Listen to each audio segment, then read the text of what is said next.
So we'll go ahead and get started with the political situation.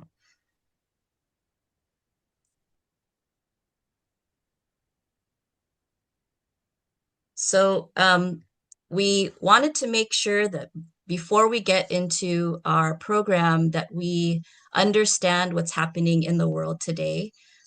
This is going to be a very brief, high-level overview of what's been happening and how things have been developing, to the point where we have to confront the world's number one enemy at this point, which is US imperialism. Here we have a photo.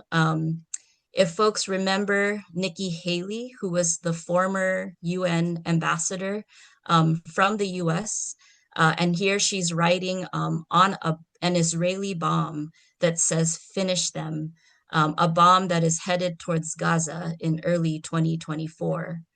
The second photo, we have the US Defense Secretary, Pete Hegseth, who arrives in Puerto Rico during their increased attacks on Venezuela.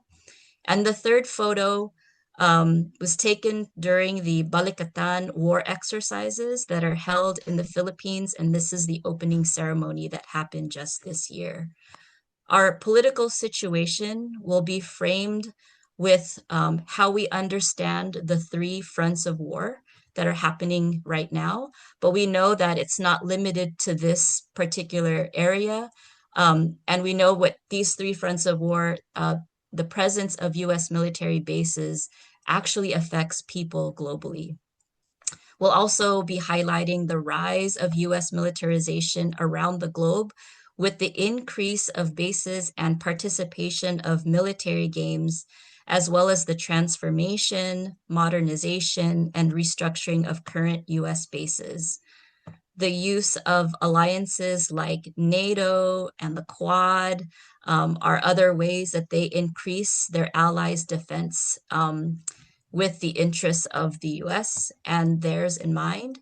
And we'll also talk about how US military presence impacts women, and most primarily peasant and working women, who are really the ones prone to violence that militarization brings to their communities.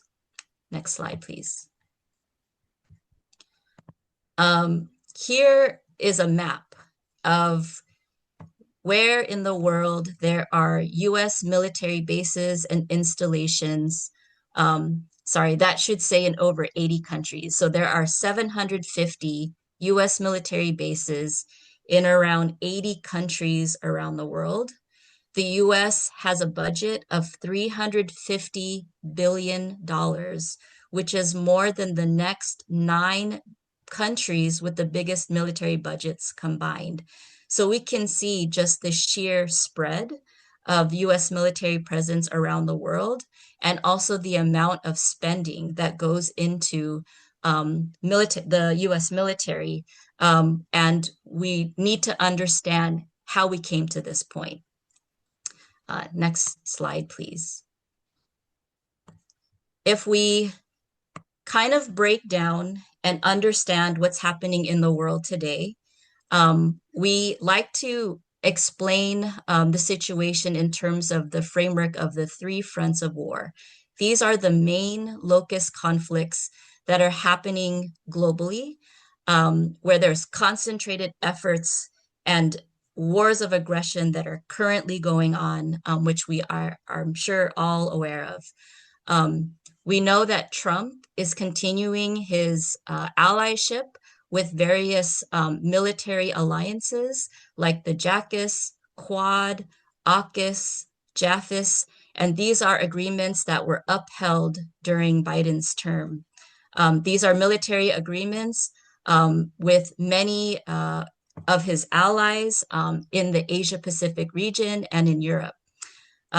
These three fronts of war have emerged, which is aimed at preserving sole US hegemony. For example, the US Western Alliance, including NATO in Eastern Europe against Russia. And then we have the US Israel Gulf Turkish Alliance against the axis of resistance, and particularly of Iran. And we also have the iron web of alliances in the Pacific, the Australia, UK, US AUKUS, the Japan, South Korea, US JAUKUS, and the Japan, Philippines, US JAFIS. And finally, we have the Quad, Japan, Australia, India, and the US, all against its growing rival, China, and current threat to US security, the DPRK in North Korea. At the same time, US-led war and aggression also operates all over Africa, Latin America, and the Caribbean. Next slide, please. So during this past NATO summit in June, President Trump voiced concerns regarding the United States' dedication to NATO's principle of mutual defense. He has continuously teased leaving NATO if other countries didn't end up meeting up to the defense spending, which was a ploy to increase their allies' capacity to fund his proxy wars. He urged each member nation to allocate 5% of their GDP toward defense and military expenditures by 2035. This proposal significantly surpasses the original target, which was established back in 2014 at 2% GDP investment in defense. Trump promised the people who voted for him that he would stop these endless wars. His attempt of trying to mislead people in thinking he was taking their interests. He even met with Zelensky earlier this year in March to push the Ukrainian president into a quick end by pausing all support to Ukraine and urging him to negotiate with Russia. However, Trump this week at the UN General Assembly, after a briefing from his Department of War, which he just renamed, just expressed support for Ukraine, suggesting its potential to reclaim territories currently occupied by Russia. He included in his statement that Ukraine could extend territorial claims in strategically significant areas, such as those rich in oil resources. Then calling on NATO countries to shoot down any planes flying over NATO airspace. And here again, attempting to deceive those in the United States that his promise to end these wars are more than lip service, but using these alliances strategically for US interests. Next slide, please.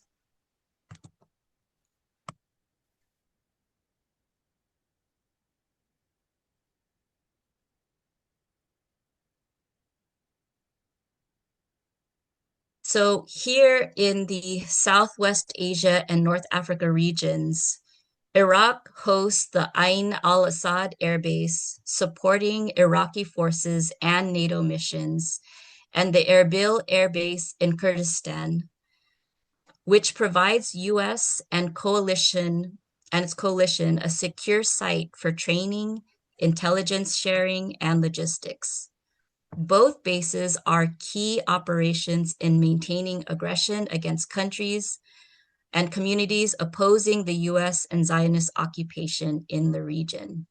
There are other bases in the United Arab Emirates, Qatar, Kuwait, Saudi Arabia, Bahrain, Syria, Jordan, and Oman.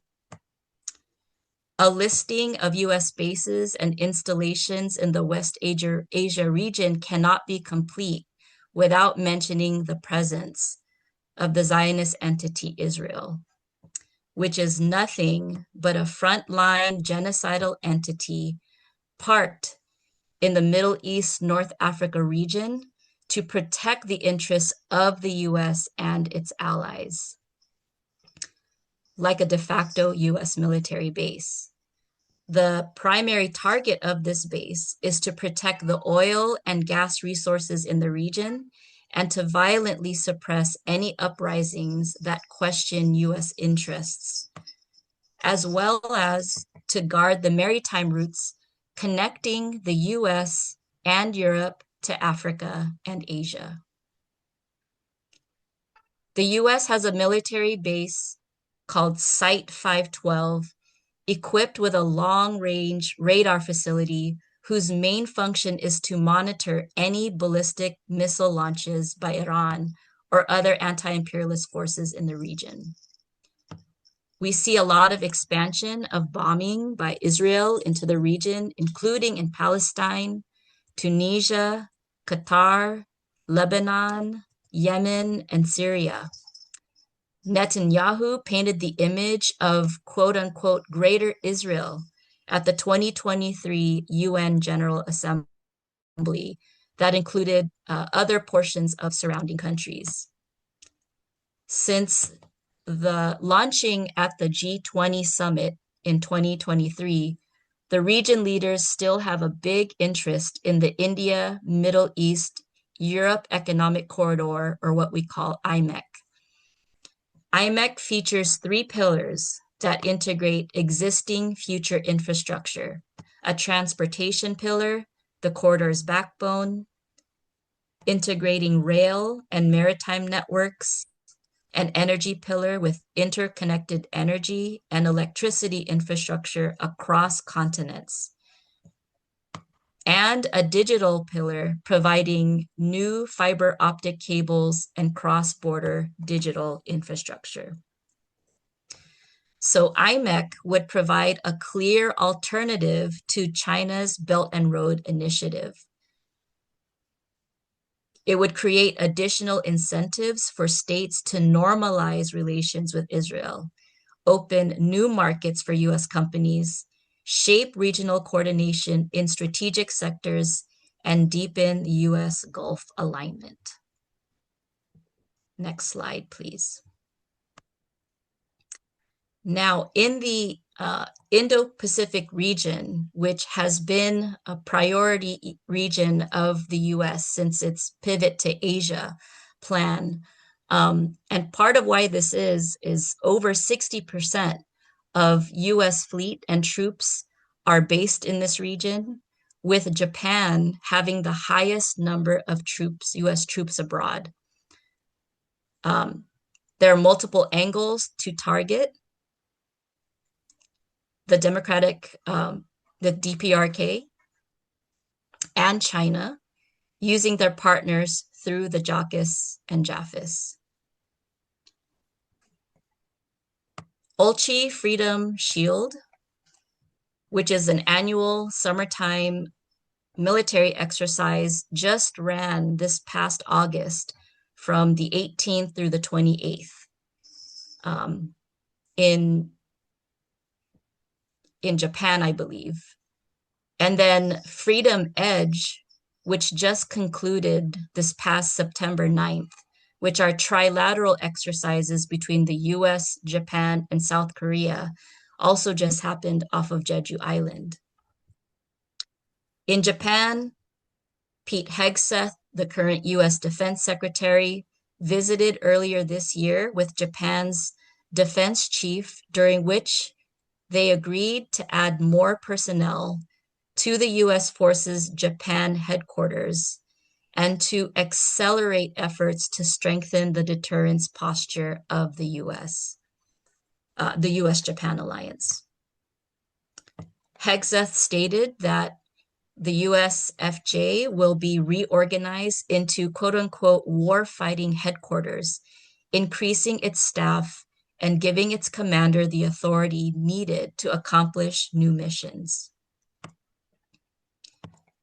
In the Philippines, since Marcos went into power, we saw a quick alliance with the US, first Biden and now Trump in his second term. Seeing an increase in bases under the Enhanced Defense Cooperation Agreement, or EDCA, with the US, from 9 bases to 9 bases, mostly all placed in the northernmost island of Luzon, giving strategic access to the West Philippine Sea, also known as the South China Sea, and the Luzon Strait. Bayan in the Philippines, which is an alliance of progressive organizations, has noted an escalation in US militarization affecting rural areas where fishermen and peasants are being denied of their livelihood to make space for the troops, bases, or war games. These bases lead to heightened conflict, strengthen and protect dictatorial regimes in the country, and as is true for US bases globally, the US personnel is known for human rights abuses, sexual assaults, and rape of women. The map that you see here points out the amount of US military presence in the Philippines from 2022 until today. This presence provides for the US critical access to the South China Sea and the Luzon Strait, while the imperialist narrative is that these bases strengthen regional deterrence and supports the Philippine military in maritime security and enables rapid response to emergencies. But we know that's not true. In meeting with the new president, Lee, Trump brought up the idea of owning the land that US bases like Camp Humphreys and the Osan Air Base are on instead of current lease arrangements. So this is in South Korea. However, the US does not actually pay a lease to be on South Korean territory. It's all maintained by the South Korean defense spending, which is why Trump toyed the idea of owning the land, mostly to have President Lee agree to more defense spending. While there hasn't been a quantitative increase in bases in South Korea, they have seen the most increased transformation, modernization, and restructuring. South Korea roughly hosts 28,000 soldiers. Recently, on September 5th, 117 Korean survivors of sexual exploitation, also known as comfort women, filed a first-of-its-kind lawsuit against the US military for its role in illegally promoting and managing a vast network of prostitution, one that also entailed imprisoning Korean women suspected of carrying venereal diseases. As we understand it, this practice continues to this day. Under the US Forces Korea Civilian Jurisdiction Agreement, it is South Korea, not the US, that bears the financial responsibility for compensating crimes committed by US occupation forces. Nonetheless, the cause of action in the women's lawsuit identifies the illegal actions of the US itself, making the suit a landmark case in holding the US military directly accountable for its sexual abuses in Korea. Unlike the better-known comfort women used by Japanese soldiers until the end of World War II, those who have worked for US troops have received relatively limited attention, largely due to Washington being Seoul's key and longtime security ally. Next slide, please. Although we're highlighting those regions as the three fronts of war, it doesn't mean militarization and violence is not being felt within other countries or communities. Across the globe, we see how the race with China and Russia on gaining more territories or influence on countries is accelerating. China itself has become a key trade partner for Latin America and the Caribbean, serving as the primary commercial ally for Brazil, Argentina, Chile, Peru, mostly through the BRICS alliance. These free trade agreements and investments for infrastructure projects with other countries like Chile, Costa Rica, Peru, and Ecuador is a threat to the influence the US holds in Latin America and the Caribbean. China being Venezuela's biggest creditor, allowing for China to benefit from their oil for loan deals, we've seen increased attacks on Venezuela in the name of fighting drug cartels encroaching on their sovereignty. This militarization increases for all surrounding areas in the Caribbean, like Puerto Rico, where US Marines and Navy have arrived for training on escalation with Venezuela.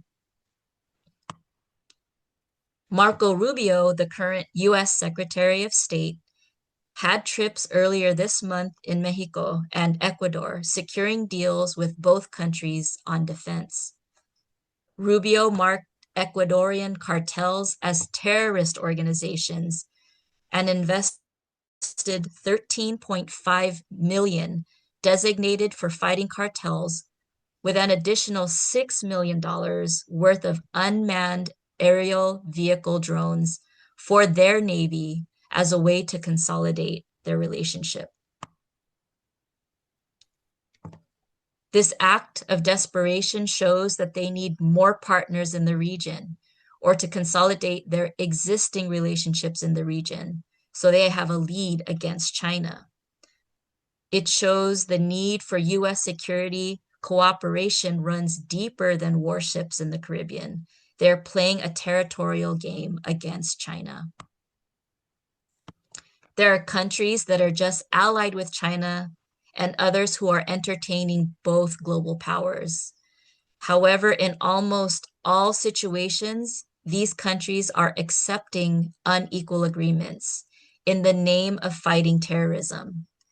Agreements that will ultimately lead to the endangerment of the everyday people to more militarization.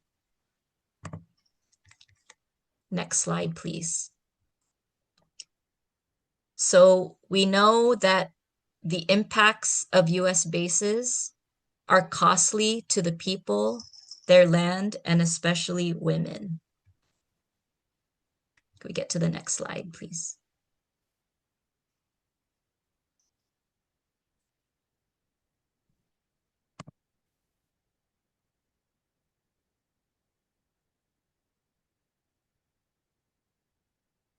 Thank you.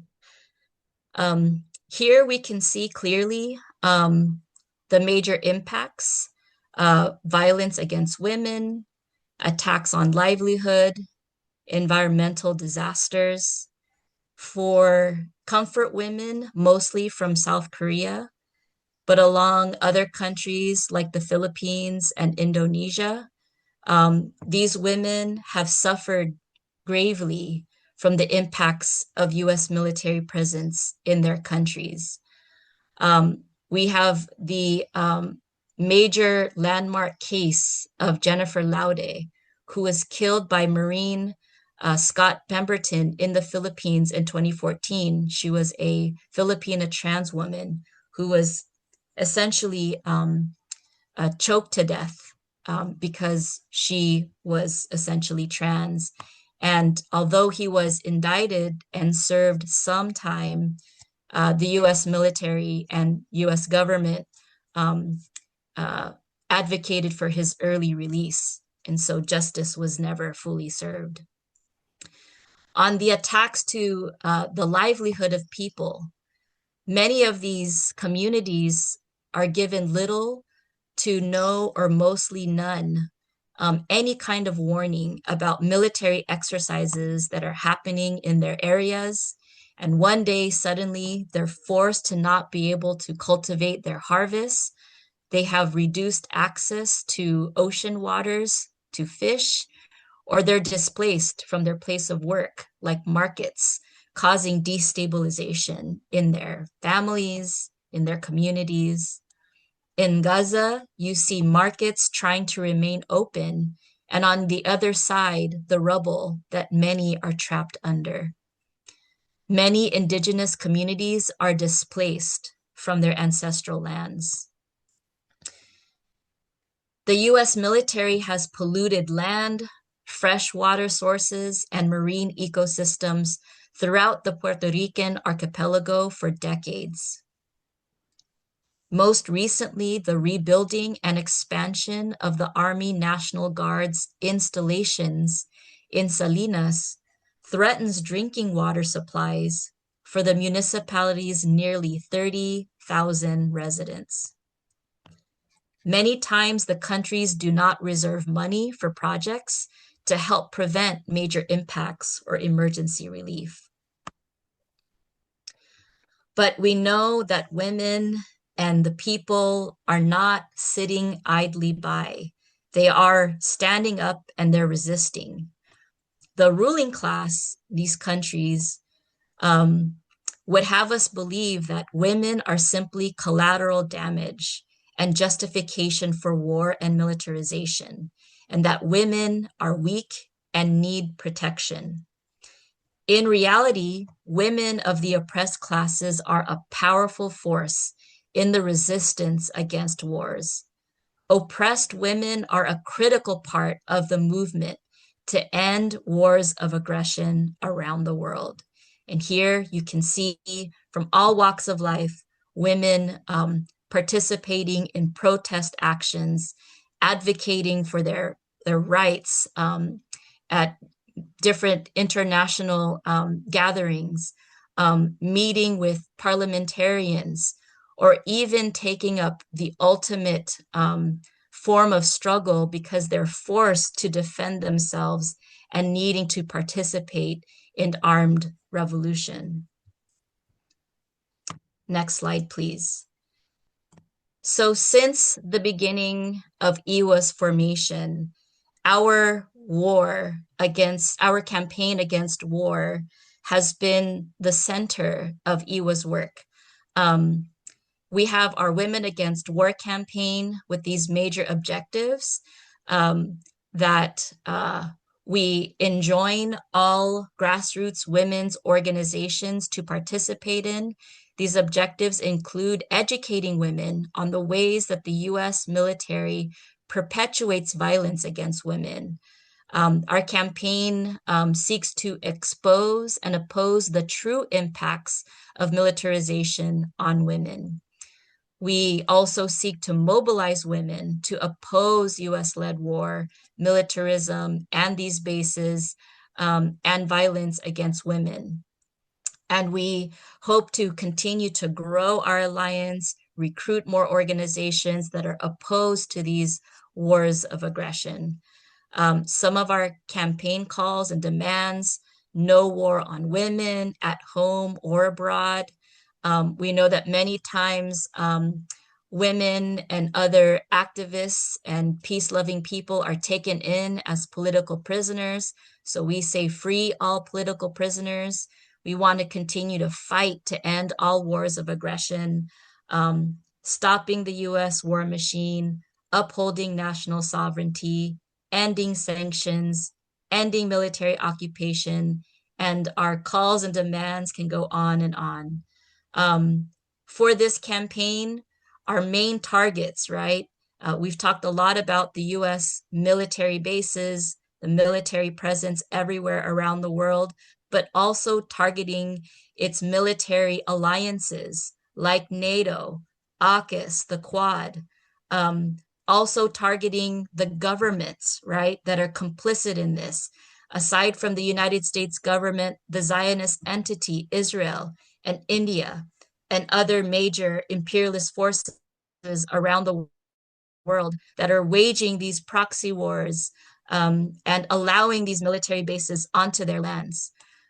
We're also targeting fascist leaders and regimes and other US puppets like Modi, Marcos and Duterte in the Philippines, Trudeau in Canada, and others, and other weapons and war manufacturers like Boeing, Lockheed Martin, and Raytheon. And I'm sure in your own context, you have your own targets, right, that you're waging. So with that, that concludes the political situation. Sorry for going over time, and we will take questions during the question and answer, but I'll go ahead and pass it back to my co-MC, Sheila. Yes, thank you, Donna, for that informative political situation there. It's important we understand the world context so we can situate ourselves in how we come to understand the role of the US plays in imposing itself on the world stage. So we will have time to discuss some more during the question and answer session. So please submit your questions in the chat box, and our volunteers will take note to share with our speakers during the Q&A session later. So now we move on to our panel of presenters. So I'm very excited to introduce our next speaker. She comes to us from Seattle, WA in the US. So Anna is the Secretary General of Resist US-led War Seattle, an anti-imperialist, anti-war organization taking up Philippine solidarity from the United States. So Resist is a part of several global anti-imperialist alliances and was one of the first US-based organizations to join the International Women's Alliance. Resist work centers on opposing the US-led war and building just peace through its campaign work at the University of Washington in Seattle, located in the Pacific Northwest of the United States. So please welcome Anna. Hello, good morning, everyone from the United States. It's such an honor to be here with you all in conversation with the women and gender oppressed people who are so fiercely defending their lands from US militarization. I just want to start by talking a little bit about the US's policies and how they're impacting working class and migrants in the United States. So if we go to the next slide, we can see a little bit of a visual representation of the US defense budget. As we can see, the defense spending in the United States is more than the next 9 countries combined. And this figure is actually from a couple of years ago. So every year in the United States, the defense spending reaches new heights. This year, in the year 2026, the military budget that is likely to be approved will be over $1 trillion. And this is coming at a time when we're really seeing unprecedented attacks on working class families in the United States. So for the year 2026, there's projected that over 75% of the budget in the US will go to military, to police, and to military adjacent spending, leaving only 25% of the budget for social services that can support our people. What we have seen are budget cuts to things like SNAP, which is a food assistance service for working class and low income families, attacks on our healthcare through Medicaid, attacks on education and research that goes to medical and other advances in science. And instead, what we're seeing is an increase in militarization, both abroad and at home, through increases to ICE, increases in policing in our communities, and even the National Guard being used on protesters in their homes when they are protesting these fascist policies. If we go to the next slide, I think it's also important to highlight that a lot of this budget actually goes to war profiteers like Boeing, Raytheon, Lockheed Martin. So that the taxes that from the hard-earned money of working people in the United States is being funneled into the pockets of these executives of weapons corporations, which is where Resist's campaign fits in. So in Resist, we are fighting for the University of Washington to cut ties with Boeing, which is a war profiteer with a huge presence in Seattle that's using our public institutions like the university here to launder its reputation, to secure a workforce, a pipeline, in their own words, of students into war profiteering careers, and to shore up new research that can be used to develop new weapons technology for more profits. It's also the case that these weapons corporations have particular relationships with the military bases, with other installations of militarism in our communities. If you go to the next slide, here in Seattle, we are very close to this base, Joint Base Lewis McChord.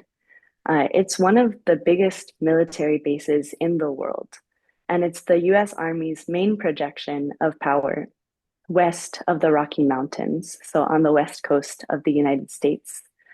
The US projects it as the barrel of the US Army's gun pointed at China, which, as we've seen, is the current rhetoric around build-up to war with China as the US's main opponent. But what we also know is that really this is a gun pointed at the people of the entire Asia Pacific region. It's from this base that the US sends personnel to all the war games that were outlined before, including the Rim of the Pacific exercises, which happen in occupied Hawaii, the Ulchi Freedom Shield exercises that Donna mentioned, and the Balikatan exercises in the Philippines.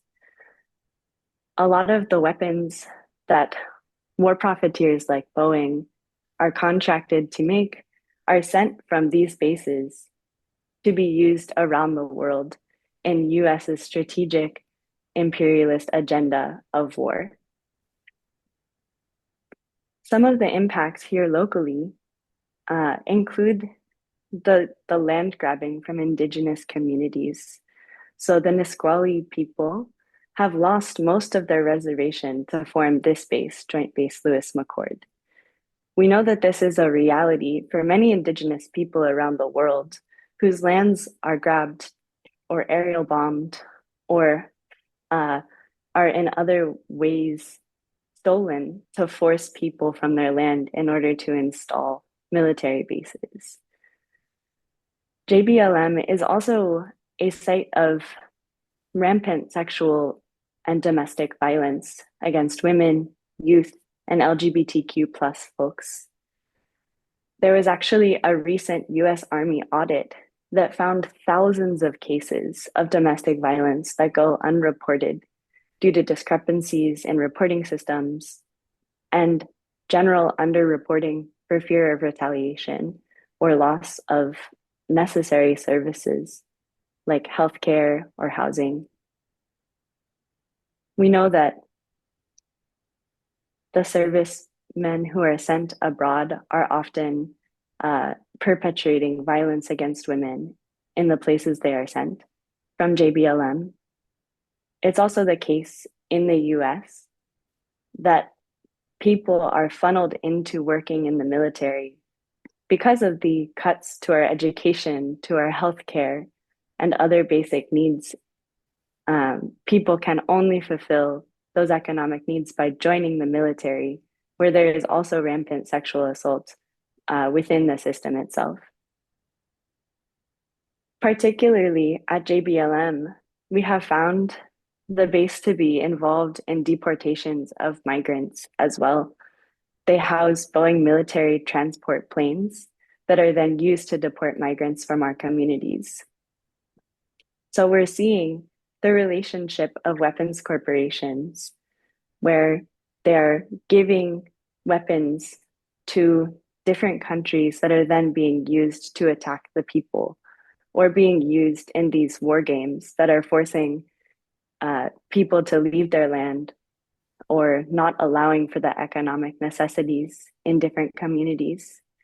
And then when migrants are here in the US, they're attacked and deported by ICE, which Boeing and other weapons corporations are also profiting from.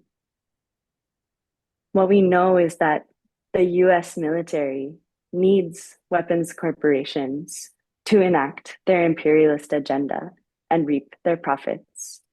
We can go to the next slide. Here in Seattle, we're fighting back against the weapons corporation that has made its home in our area, which is Boeing.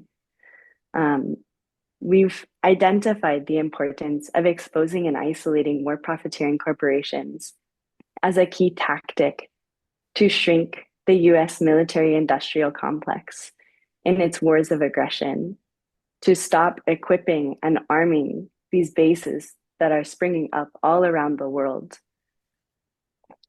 So Boeing is a major weapons transnational corporation that plays a huge role in geopolitics, from lobbying to sending delegates to economic enterprises like the Asia Pacific Economic Corporation to negotiate trade deals and strip away labor and environmental protections around the world.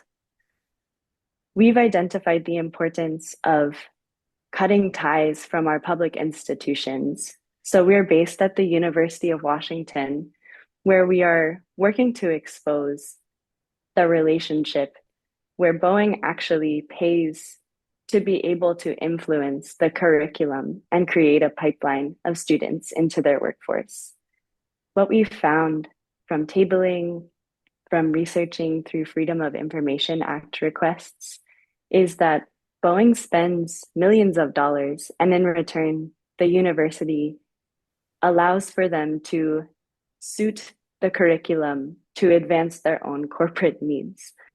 This is in their own words, and it's very blatant selling out of students' education.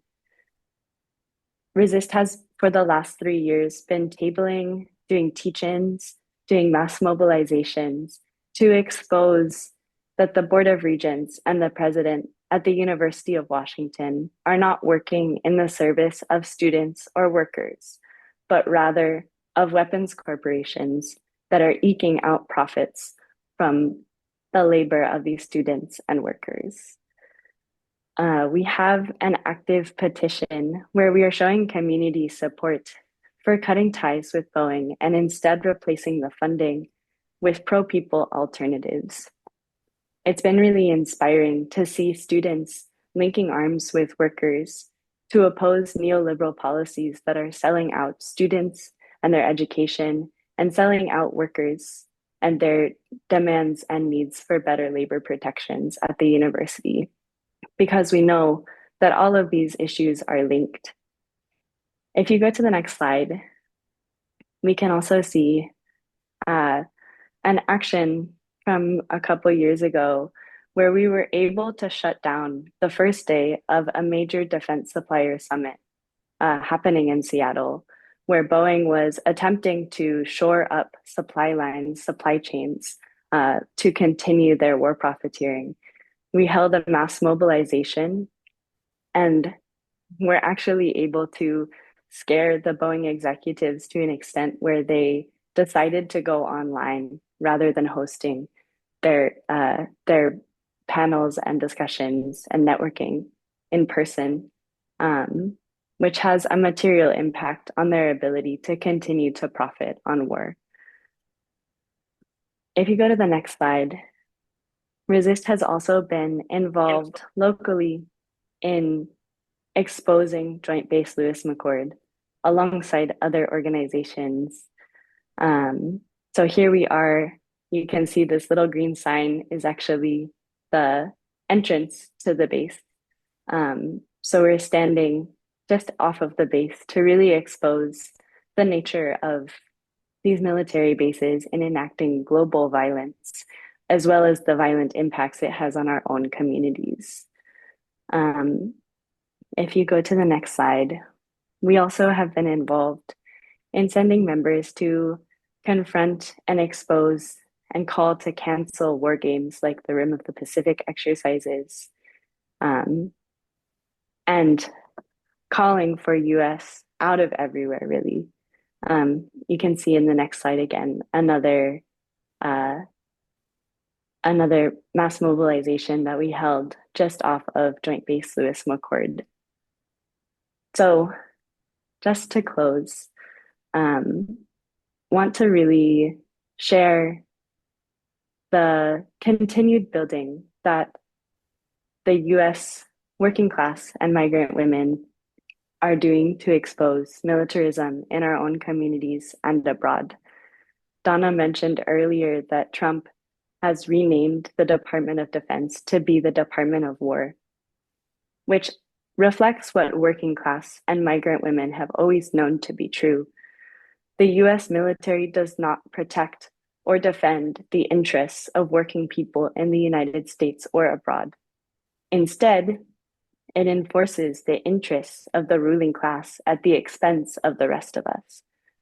And when people in the US rise up against those interests, the violence that has been enacted around the world by US militarization for so many decades is brought home and turned on its own people. But this does not deter us. Instead, we see women and gender oppressed people continuing to lead the fights in our communities against militarization, with the knowledge that our struggles in the US are deeply linked to the struggles of our sisters and comrades around the globe. Long live international solidarity and US out of everywhere. Thank you. Thank you, Anna, for that very agitating sharing. I think it's very inspiring to know that even people in the US are critical of the role of the US and exposing the rotten character of imperialism from inside the belly of the beast. So, our next speaker comes to us from Puerto Rico. The latest moves by Trump and his administration has intensified the situation between Venezuela and the United States to address the so-called issue of drug trafficking. So even conducting airstrikes against Venezuelan fishing vessels expected to drug trafficking, killing those on board. So more troops and other military assets have been deployed to the Caribbean, particularly in Puerto Rico. So here to share more about this is Shariana with Colectiva Feminista en Construcción. So Sariana Ferrer Nunez is a black queer feminist and the colonial Puerto Rican militant and organizer. She is the co-founder of the La Colectiva Feminista en Construcción, a grassroots feminist organization based in the U.S. occupied archipelago. So their political practice centers black feminism as the forefront for dismantling colonialism, racial capitalism, imperialism, and patriarchy by building movements for justice through collective and popular resistance. So here with us is Shariana. Hello, everyone. Thank you for having this space. It's very important for us to articulate international movements against militarism, particularly US military bases. Of course, for us as women, as feminists, as freedom fighters, understanding that Puerto Rico, it's important for us to understand that Puerto Rico has long stood at the crossroads of empire because it's land strategically occupied, economically exploited, and politically silenced by colonial forces. Our story begins with invasion, not consent. In July of 1898, during the Spanish-American War, US troops landed in Puerto Rico. That war was never about us. It was about empire and controlling the area. And with the Treaty of Paris, our land was handed over like property. We became the unincorporated territory, a term that sounds technical but hides deep violence. It meant that we belonged to the United States, but we were not a part of it. No voice, no vote, no sovereignty. From the beginning, the US has treated Puerto Rico, of course, not as a partner, but as a possession. They imposed governors, forced English in our schools, and twisted our economy to serve their needs. And perhaps the most dangerously, they transformed our land into a military outpost. Militarization became one of the strongest tools of colonial control and one of the most destructive forces of our lives. Because of our geographic location, Puerto Rico became a key base for US military operations in the Caribbean. Bases like, you can share the slide, please. Bases like Fort Buchanan, Ramey Air Force Base, Roosevelt Roads spread across the island, but nowhere was the violence more visible or more devastating than in Vieques. In the map, you can see some of the military bases that have been created in Puerto Rico. Not all of them are active. However, a few of them that have been inactive with the whole this remilitarization of Puerto Rico in the past ongoing weeks, some of them are being reactivated. So this is kind of like an ongoing map. Beginning in the 40s, the US Navy seized 2/3 of the island of Vieques. For over 60 years, they dropped bombs, tested weapons, and poisoned the land and the people.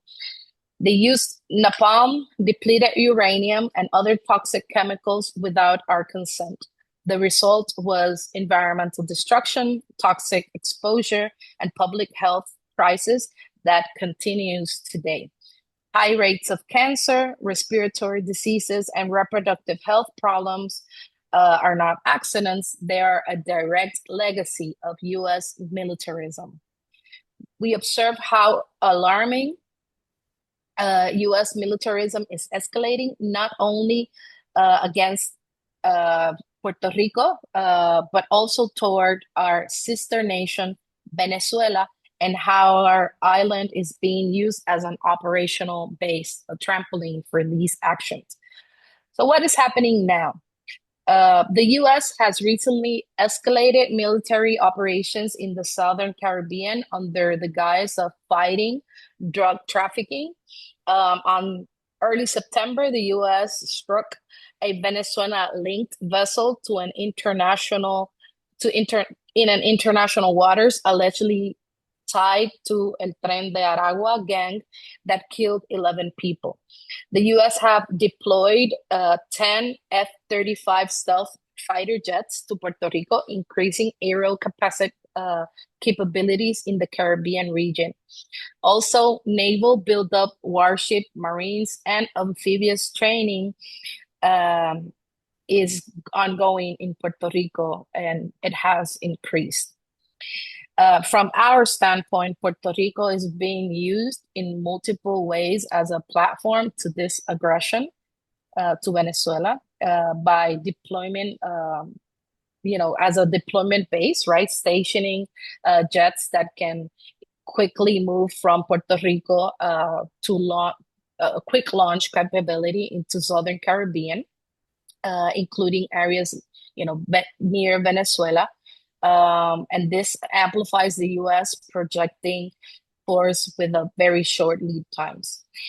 Puerto Rico is being used for training exercises. As I mentioned, it's a strategic proximity, and in a sense, it's also being used as a legitimization tool, right?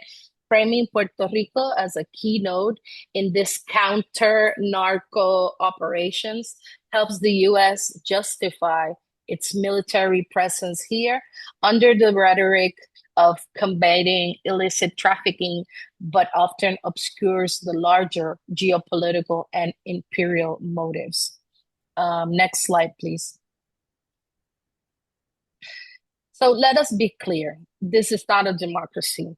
Puerto Ricans are US citizens, but we cannot vote for the president. We have no voting representation in Congress. Decisions about our land, our bodies, our futures are made in Washington by people who do not know us and certainly do not represent us. This is what colonialism looks in the 21st century. When the US military displaces our communities, poisons our environment, or uses Puerto Rican soldiers as test subjects, as it did during the secret radiation experiments in the 50s, it does so without our permission. And this is not partnership, this is not commonwealth, this is domination, this is exploitation, and this is empire. But we have never been silent, right? The people of Puerto Rico, especially women, have resisted every step of the way. The struggle in Vieques, next slide please, showed us the power of collective resistance. After the death of David Sanes in 99, people in Puerto Rico, we rose up. We reoccupied military zones. We built protest camps. We put our bodies on the line. Elders, students, faith leaders, artists, entire communities took action, and we won. In 2003, the US Navy was forced to leave Vieques. But of course, our victory was not complete. The land remains toxic, the contamination remains, and the US militarism still grips our island in other forms. The fight still continues. We know that militarism and patriarchy are deeply connected. Militarism is not gender neutral. It's a system built on toxic masculinity, violence, hierarchy, and control. And it puts women, especially Black women, poor and marginalized women, at the highest risk. We've seen how military contamination leads to higher rates of miscarriage, infertility, and cancer among women in Vieques. We've connected these struggles to the broader violence we face: poverty, gender-based violence, police brutality, and forced migration. Our feminism, next slide please, is not separated from the struggle of sovereignty. It is central to it. Our resistance is about building a world where all of us can thrive, not just survive. Throughout the long history of resistance, Puerto Rican women have been on the front lines. Often excluded from official politics, women turned to grassroots organizing, spiritual leadership, and radical protests to challenge both US militarism and patriarchal systems that support this. So we highlight how militarism intersects with issues like poverty, domestic violence, and racial inequality. Our resistance have never been just about removing bombs. It always has been about building a more just and caring society rooted in self-determination. And as a conclusion, last slide, please. The US military presence in Puerto Rico is not just a matter of national defense. It is a direct reflection of colonial power dynamics and the violation of Puerto Rican sovereignty. From the forced militarization of our archipelago to the broader denial of democratic rights, we, the people of Puerto Rico, have borne the burden of a relationship built on domination, not partnership. Yet, the story of Puerto Rico is not only one of oppression, it is one of fierce resistance. Women, in particularly, have played a critical role in confronting militarism, reclaiming land, and imagining a future free from both US bombs and colonial control. As long as Puerto Rico remains a territory without full political power, the struggle continues. The fight against militarism is inseparable from the fight for decolonization, environmental justice, and gender liberation. It is a call not just to end military occupation, but to restore dignity, health, and autonomy to people who have long demanded our right to determine our own destiny. We are building a future that centers care, autonomy, and collective power, and we are dismantling systems that harm us and imagining new ones that heal us. Thank you for listening. Viva Puerto Rico Libre. And this is an international struggle. We are with you, compañeras. Yeah. Viva Puerto Rico. Long live international solidarity. Thank you so much, Shariana, for sharing the critical role of Puerto Rico plays in opposing U.S. military bases on your land. Puerto Rico doesn't need remilitarizations. It needs sovereignty, and the U.S. military presence undermines that sovereignty for its own political and economic gains against one of its biggest rival in the Latin America region, Venezuela. So thank you so much again. It is now for a short break.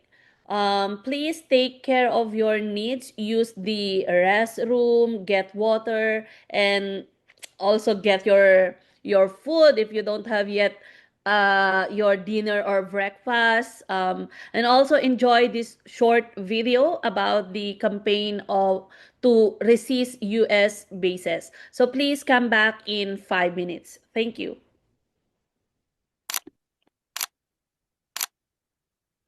You're talking about like it's an abstract something in the future. This destruction is already happening and it's happening now. And let me tell you something. People have already died and are still dying because of the military contamination that is still here.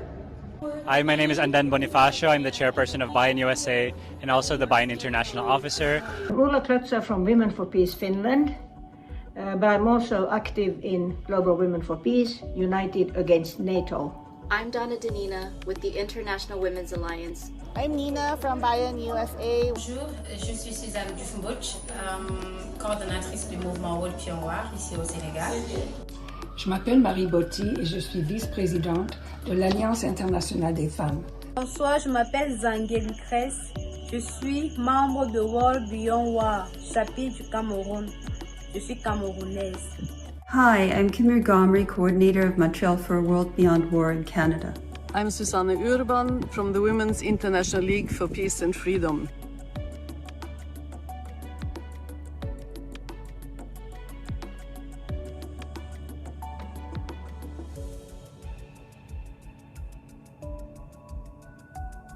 Nous menons une campagne de sensibilisation contre la présence des bases militaires américaines à l'étranger.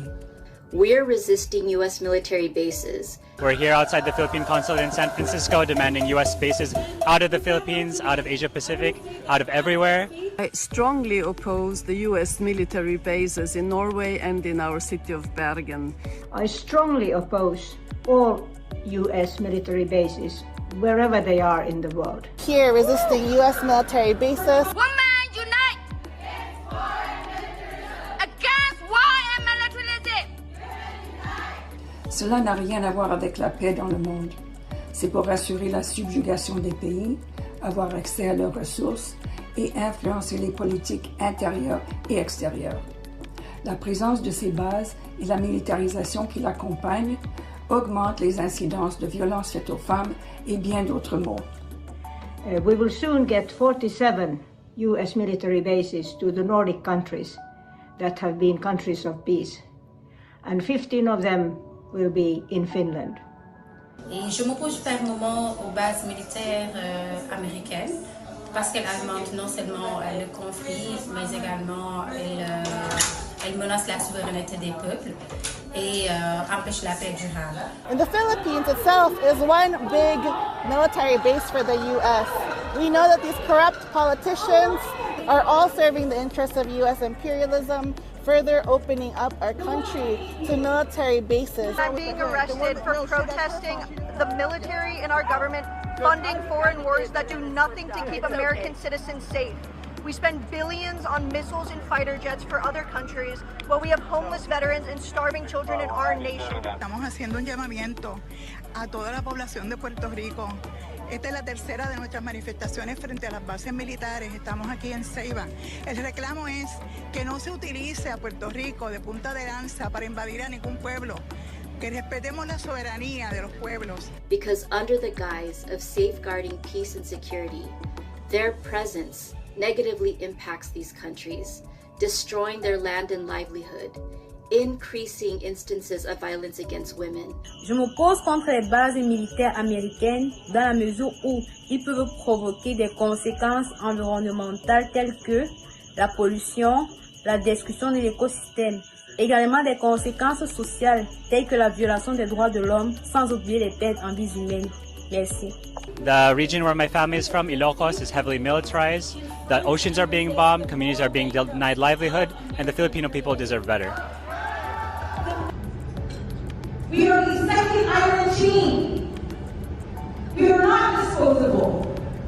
We are not just the South Sudan collateral damage to protect the mainland. That's not our mainland. This is our mainland. We are the strong people. This is our homeland. And we're violating our human rights, our dignity,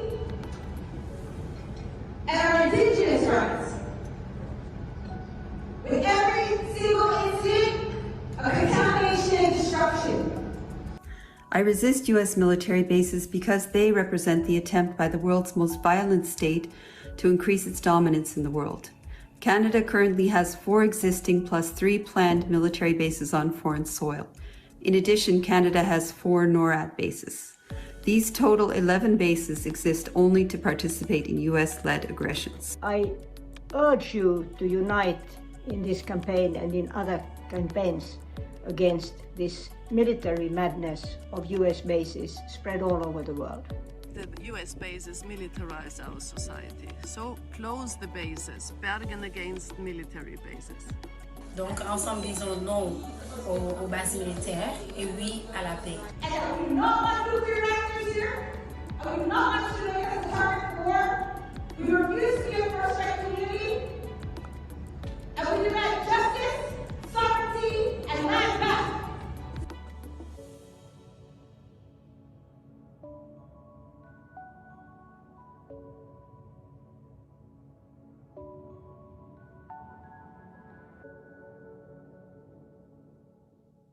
U.S. bases! Out now! U.S. bases! Out now! U.S. bases! Out now!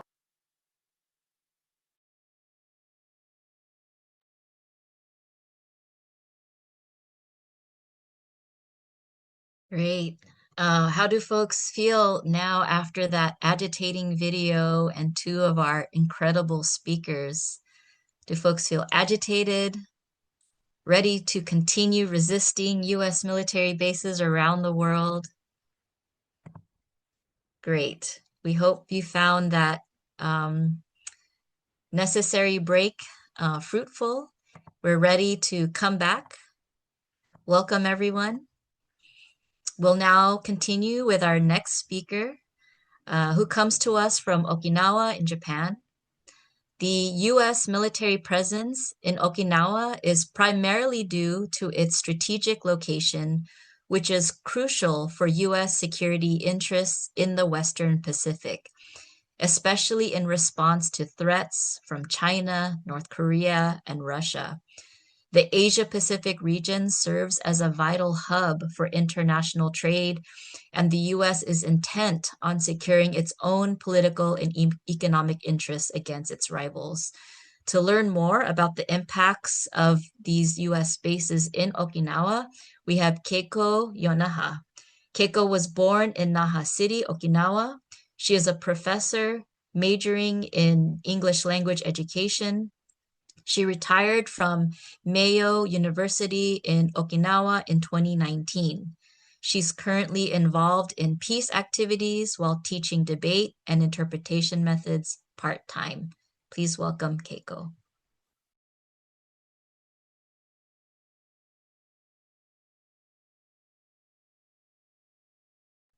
Okay, Keiko, you just need to unmute. There you go. All right. All right. Thank you very much for inviting me to this important and encouraging, webinar. I'd like to report about Okinawa-based issue and approaching risk of war with the title Who is going to make Okinawa sad island of destiny? This is also the title of my book published last June. Next, please, next slide, please.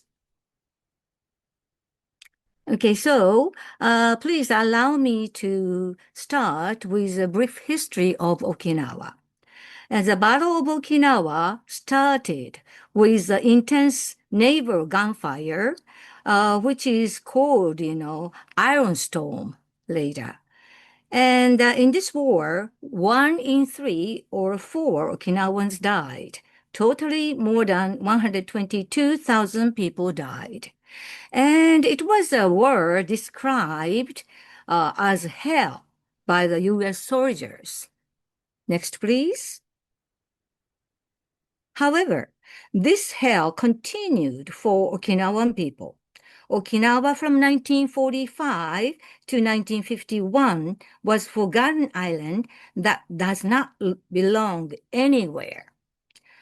After the end of the war, during this period, crimes by U.S. soldiers were rampant. For example, for 8 years, murder 574, assault 630. Especially the number of rape was very high. However, most of them were not reported. So Okinawa was under extraterritoriality, and in that situation, most U.S. military offenders were acquitted. Even convicted criminals fled to the U.S., and Okinawans had no basic human rights. Next, please. Next slide, please. Okay. In 1951, with conclusion of San Francisco Peace Treaty, under the Article 3, Okinawa's destiny was decided. It was placed under U.S. military occupation. After the peace treaty was signed, Mr. Yoshida, Prime Minister Yoshida, alone signed the security treaty, in which the U.S. military right was given to the U.S.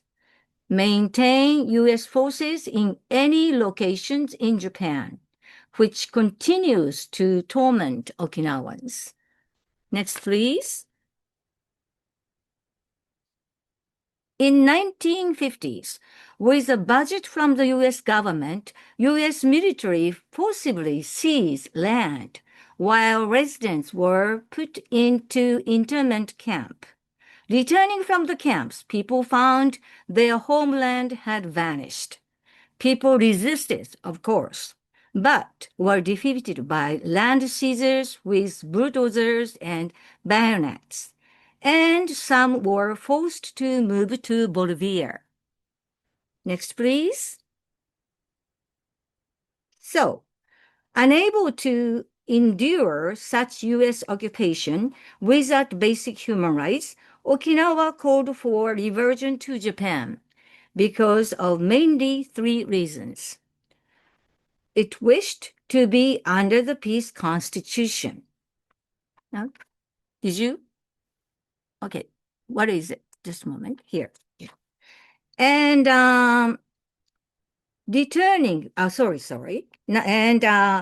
teachers and parents wished to recover education. Most of all, people wanted peace without U.S. military bases. However, it was betrayed. Okinawa's voice was ignored. Next, please. Hi, Keiko. Could you slow down just a tad bit for our Okay, interpreters? sorry. Thank you so much. Thank you so much. I'm a kind of fast speaker in Japanese too. As you can see here, in 1959, the percentage of U.S. military facility in Okinawa was 38%. But due to anti-U.S. military base in Japan, many bases were relocated to Okinawa, which reached 58% at the time of reversion to Japan. Even after the reversion to Japan, the U.S. military bases has increased, reaching to present 70%. Next, please. When it was calculated by density, in Okinawa, U.S. military bases are concentrated at a density of 386 times the entire country. The figure does not include the bases of SDF, Self-Defense Forces, Japanese military. Next, please.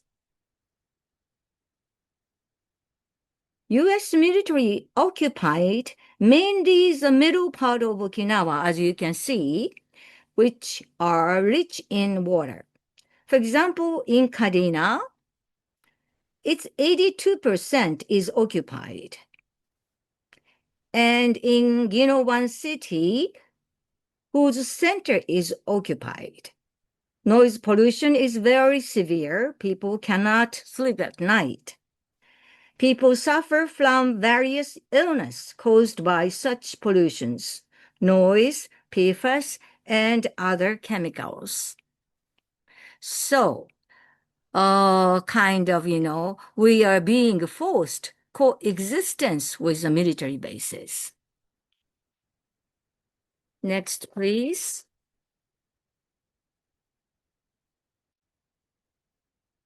So, post-war military crimes against women in Okinawa from 1945 to 2025. And the chronology of sexual violence in Okinawa from this 1945 to 2025 was published by the group Okinawa Women Act Against Military Violence. And as you see here, the kind of red area, the middle part of Okinawa, high crime rates and sexual violence. And particularly, these are terrible cases. For example, from 1945 to 1946, 124 were raped, but it was the tip of the iceberg. In 1945, a 5-year-old girl was raped, killed, and dumped.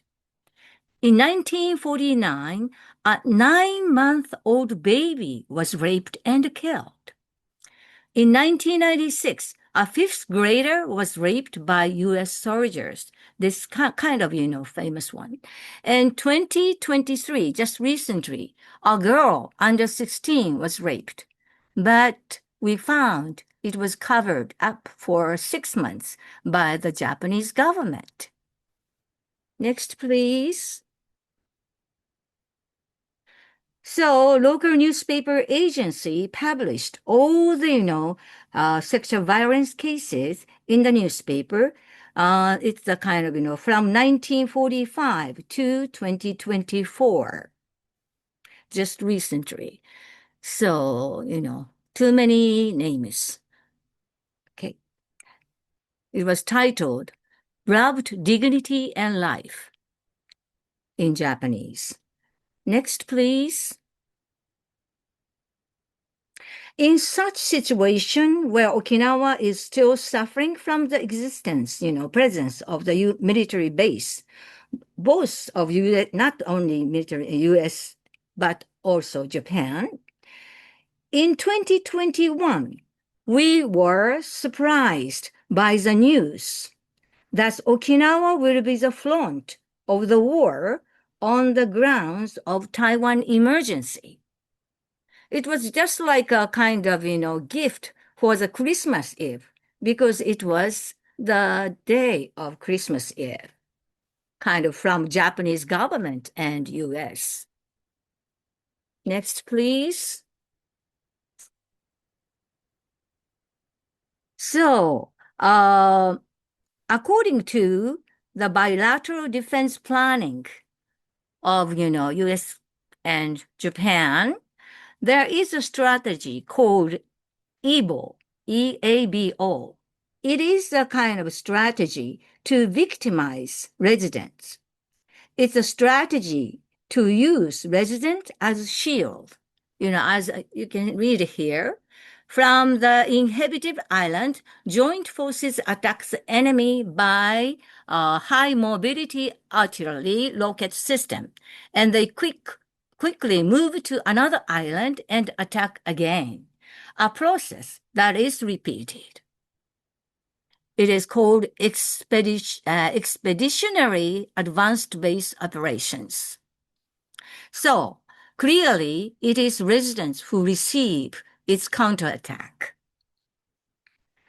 So even though Japanese government always says because the security environment surrounding Japan is increasingly severe, we have to prepare for it.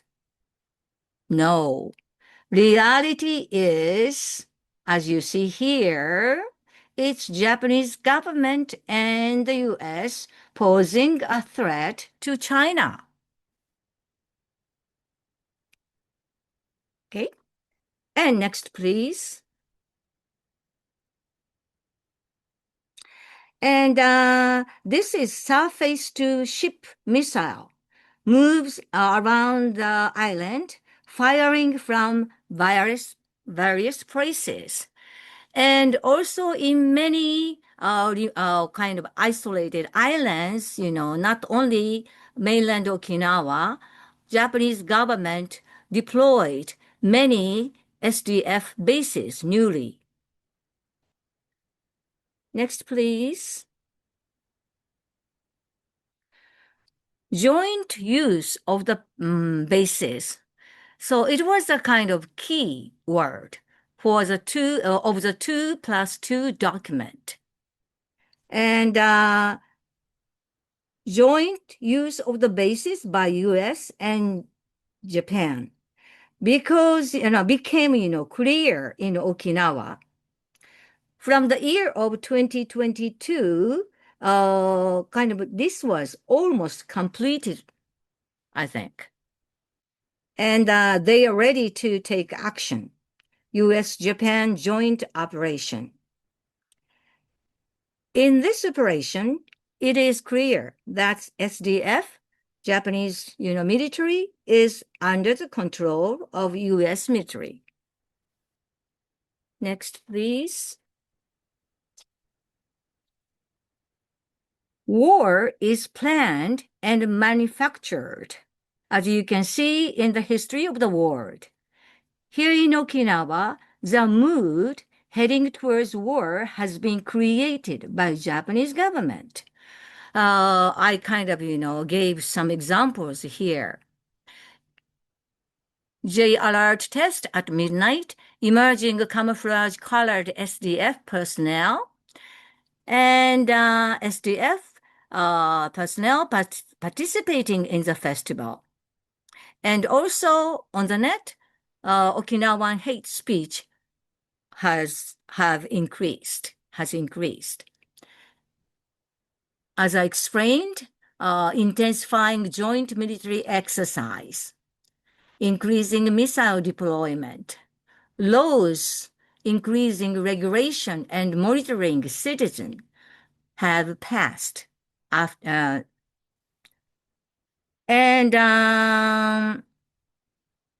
Okay. So, okay.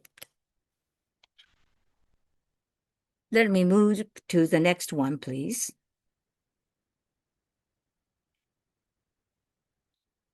Oh. So we face the crisis of East Asia now. There are questions I like to ask to reconsider the true nature of this approaching war in East Asia. What is Taiwan emergency? Emergency in Japanese, yuji, it's said. When when we use the word like yuji, young people cannot understand what it means. However, exactly it means war, Taiwan War. Is it really Japanese war? And who is trying to make it? Is it China? According to the China threat theory, it will be China. Is it US? And as we see kind of Ukrainian war, we can see that's true nature of Ukrainian war. So we will kind of, we can see it is US. And the war is US proxy war, making use of Japan. And there are two ideas. Military build-up will deterrent war. It is deterrence theory. Military provokes the war. It is a lesson that we acquired from the Battle of Okinawa. And also there are two ideas. U.S. military defends Japan. U.S. military provokes the war. And another, SDF is the Japanese military. SDF is under the U.S. military. So actually, it is not Japanese military. We can kind of consider it U.S. military. So we can see similarity between Ukrainian war and Japanese war. And now, we have, many more Japanese tend to kind of be afraid of China, believing in China threat theory. However, we should reconsider that kind of, situation. So, conclusion. Next, please. Sorry, next, please. Okay. Who is going to make Okinawa an island of destiny? Sorry. Who is going to make Okinawa a sad island of destiny? Is it the destiny of ours to be a battlefield again? And through this, kind of, we will find that it is not a destiny. It's a plan of the US and Japan. Next one, please.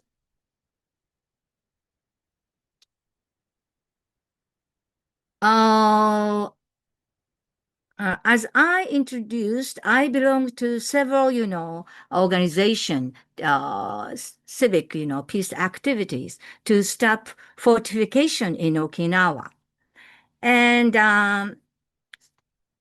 just, a few days ago, we welcomed Dr. Salim from Palestine, and he gave 2 lectures in Okinawa. And luckily, I could be an interpreter of his lectures, and we learned a lot from them. And Dr. Salim said the important phrase for us is never give up. And keyword for them is peace and justice. We treasure the word of peace and justice. And so we will follow them. And we'll say, never give up. We should remember that, people's power can change the government and the world. It is an example. Peace movement and Madman Plan. It was 1969.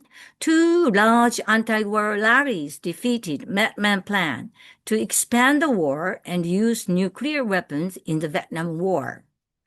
I was very surprised that even though Japan is a country which was victimized for the first time by the nuclear weapon. However, now it is Japanese government who kind of started to talk about using the nuclear weapon in this approaching kind of creating war together with the United States. However, we will continue to fight against this kind of, what can I say, movement towards the war. Thank you very much for listening. The next two, sorry. Thank you, Keiko. Yeah. Thank you so much. Thank you for sharing your knowledge on the bloody history of the Okinawan War and the long-lasting impacts it has had on the Okinawan people. We are with you in your continued fight against the U.S. bases there. Oh, sorry. Sorry about that. Okay, here's my video. Okay, so our last and final speaker comes to us from the Philippines. And so far, we've heard the experiences and impacts of U.S. military bases around the world, but we know these bases are not invincible.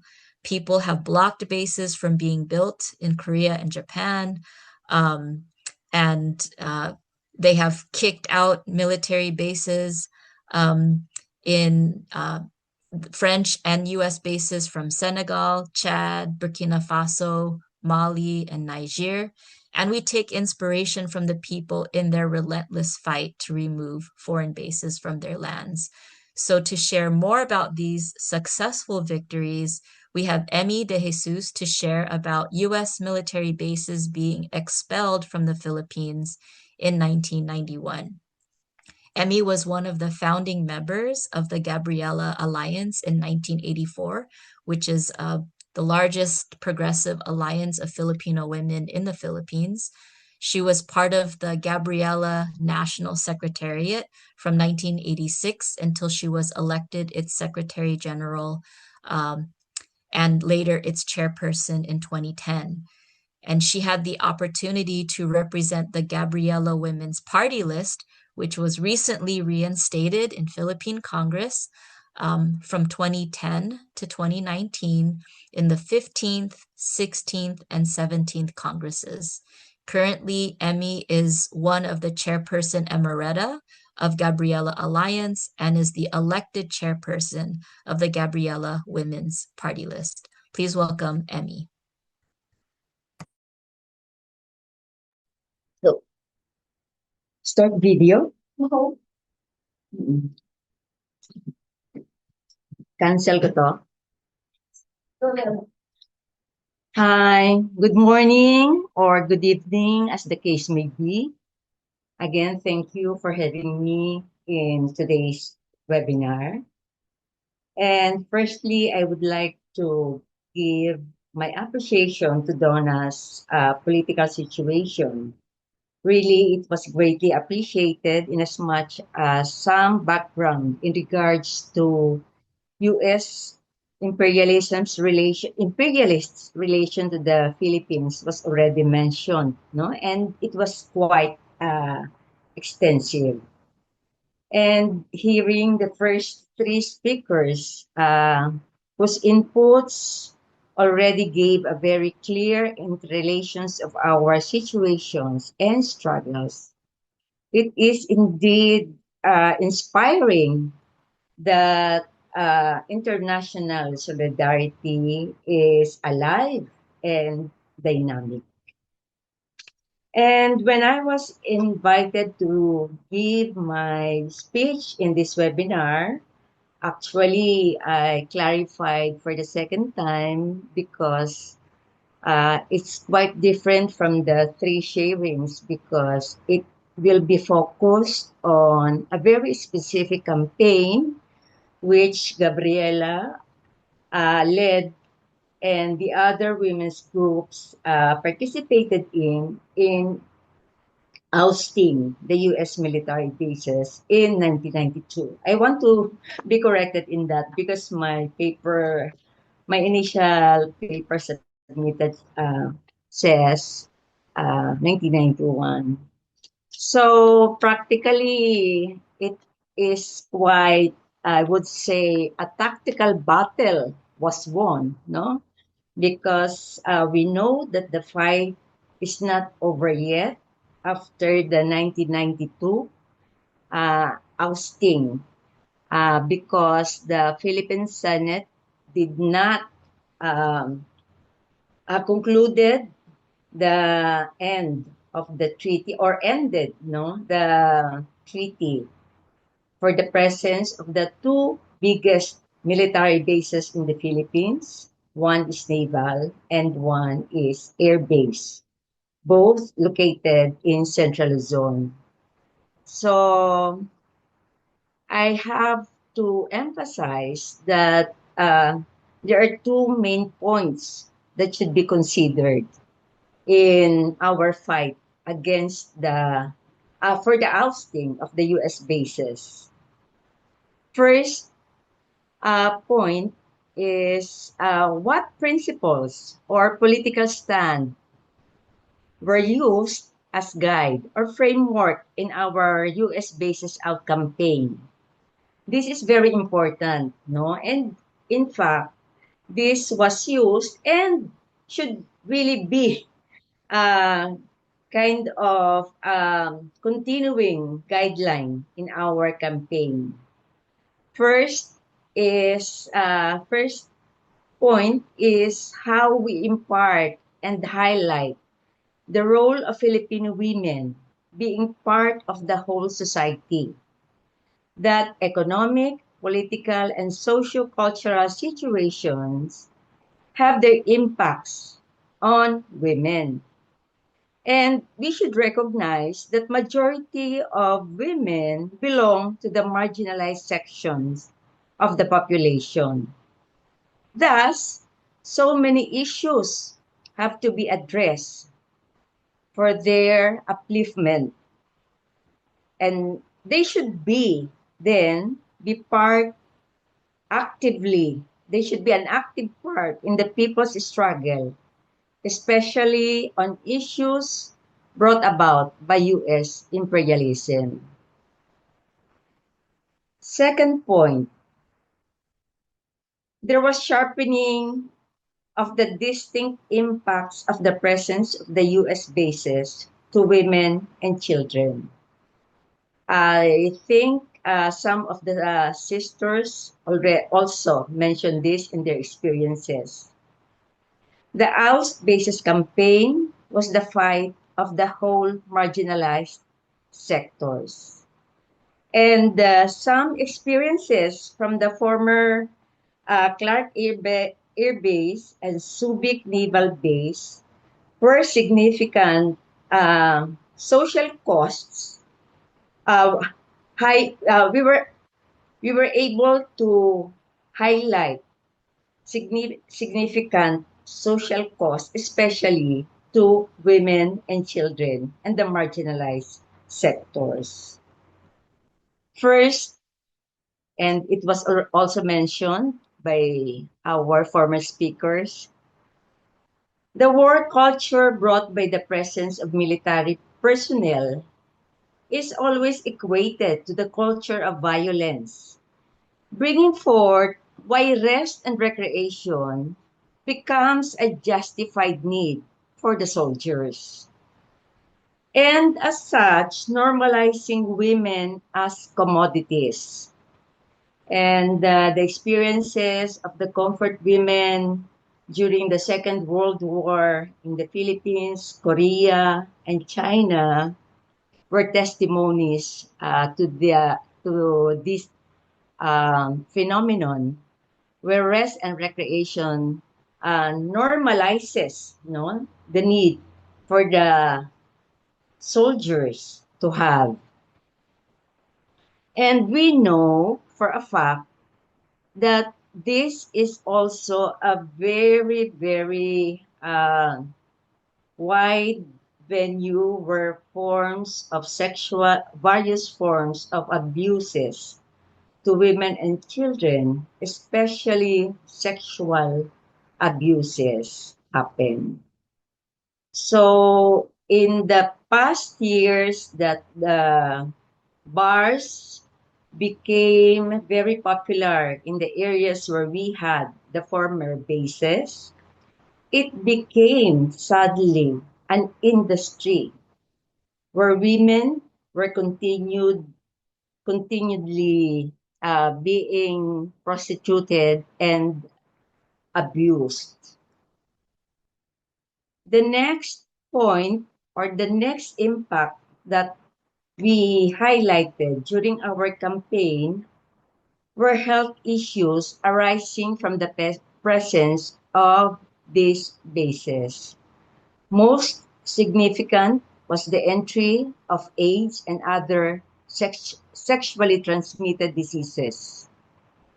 And we know for a fact that the entry of AIDS really came from the US military bases. And there were also other health problems that were discovered resulting from the toxic chemical deposits around the area. So there were abnormal babies born from women in the areas, other health diseases, and as a matter of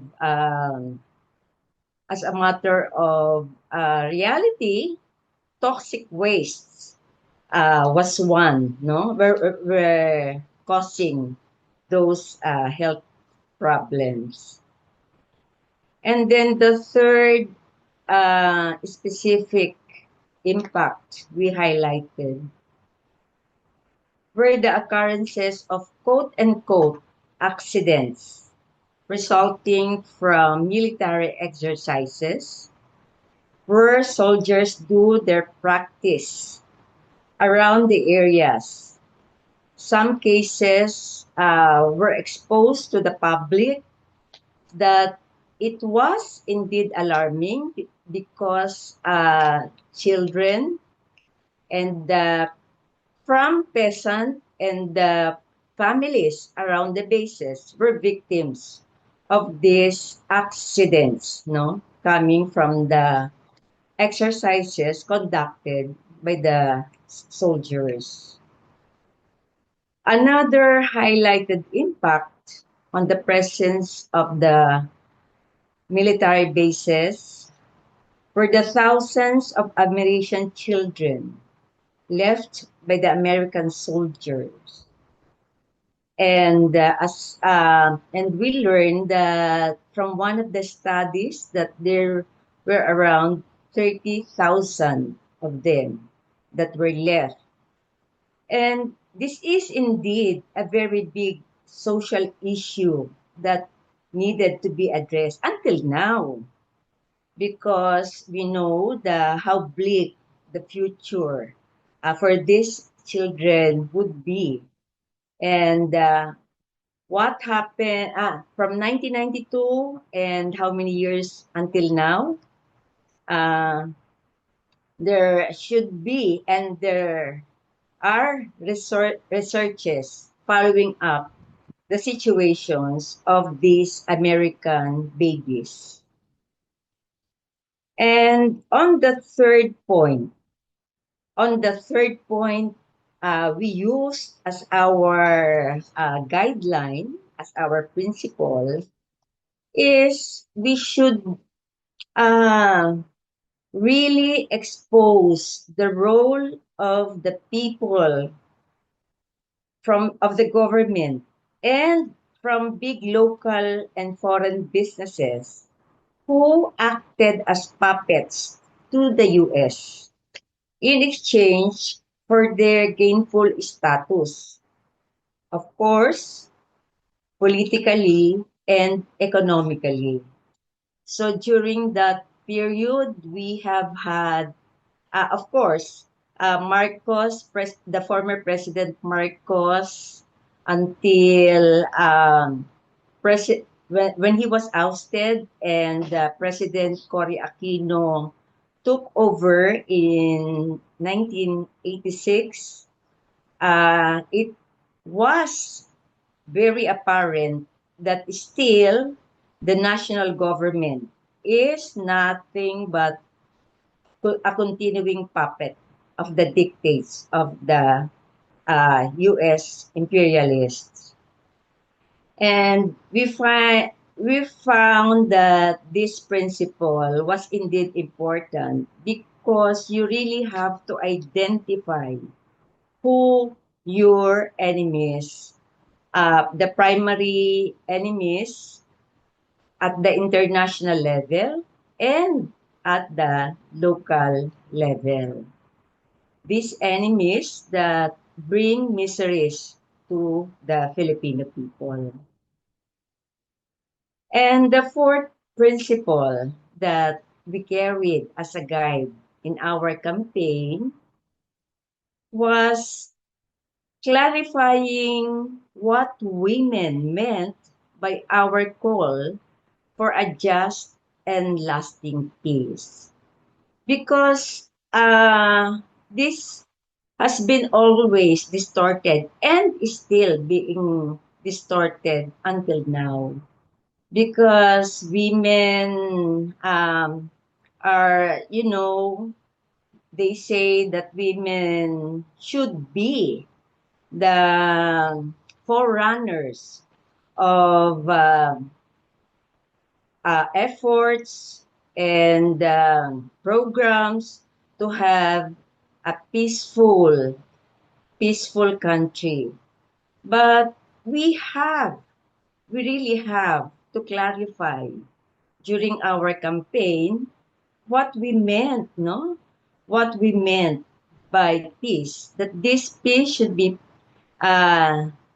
based on justice, and for it to be a lasting peace, we should oust the encroachment of foreign domination.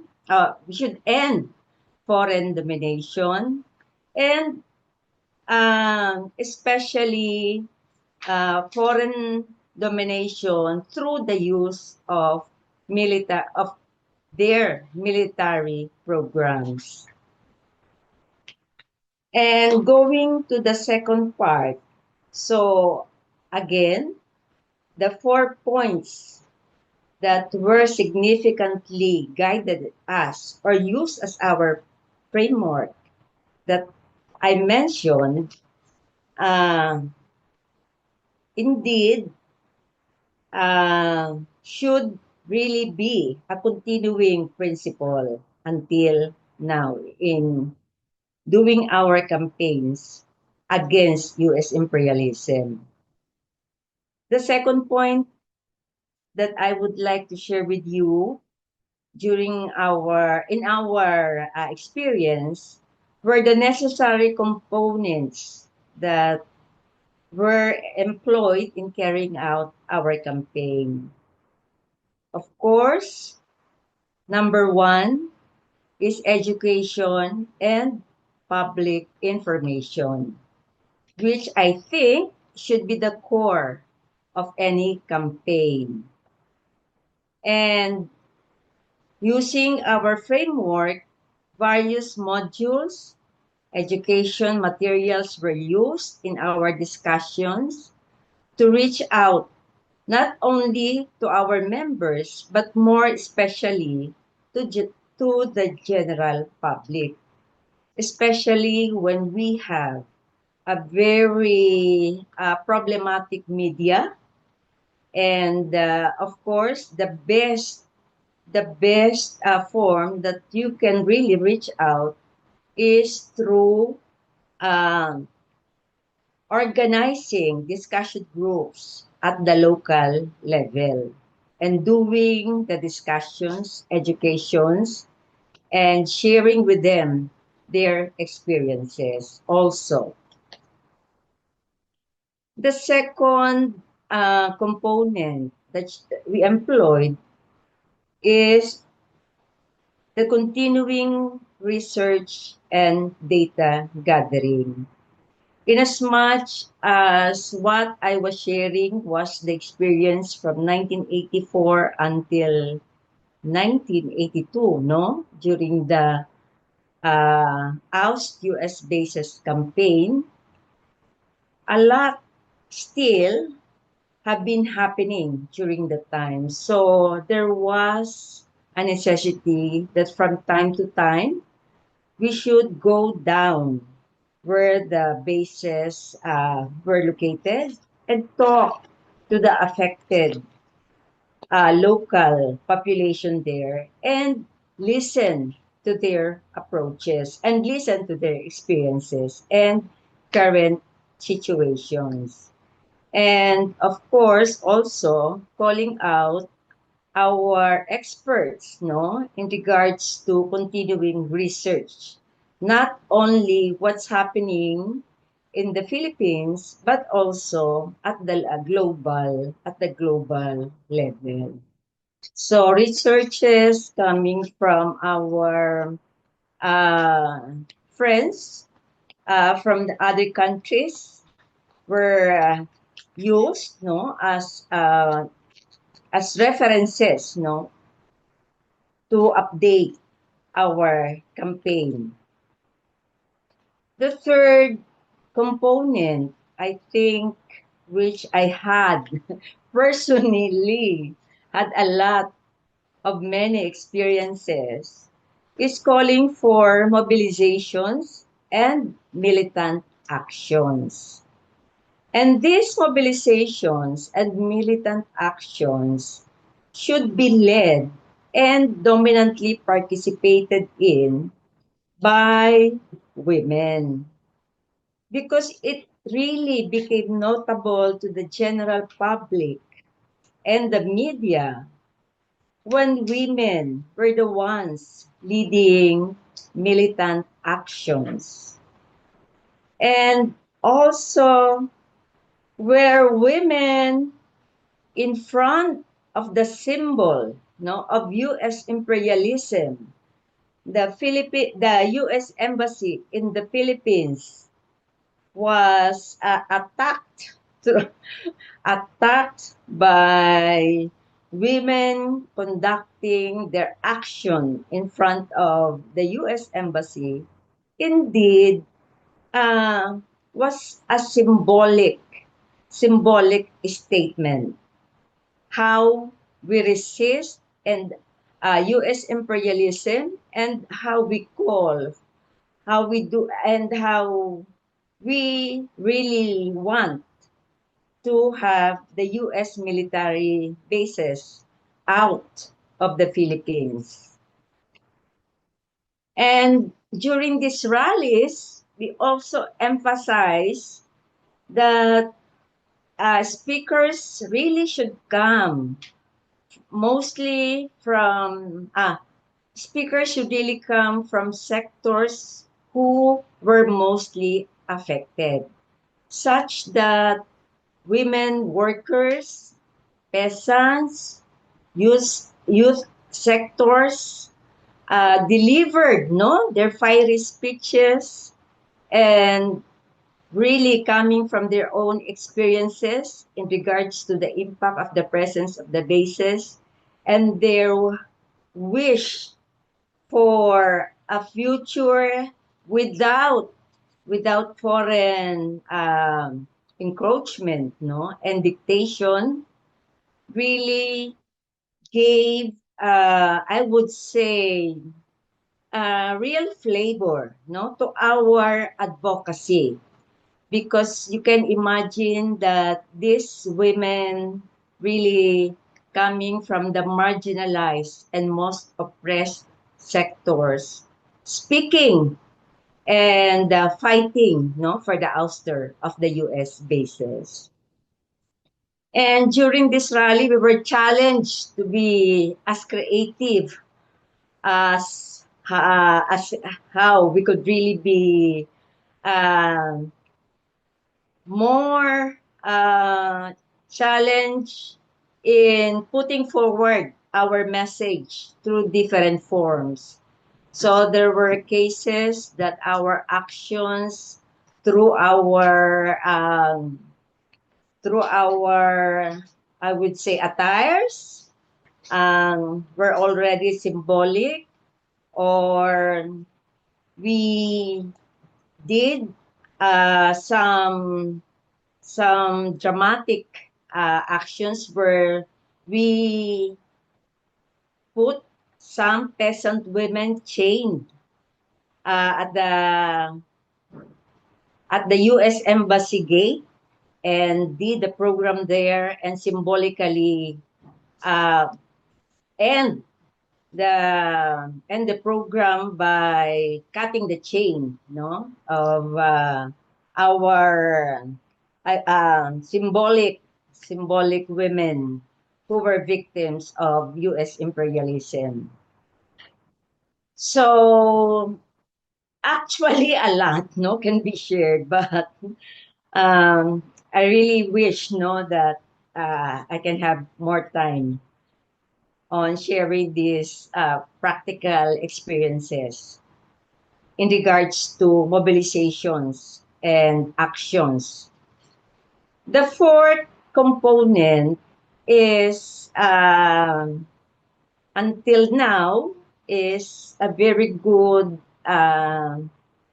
guide, no, in our continuing work, which we employed in our campaign during that time. So building strong alliance, no, work with other organizations from various sectors of society.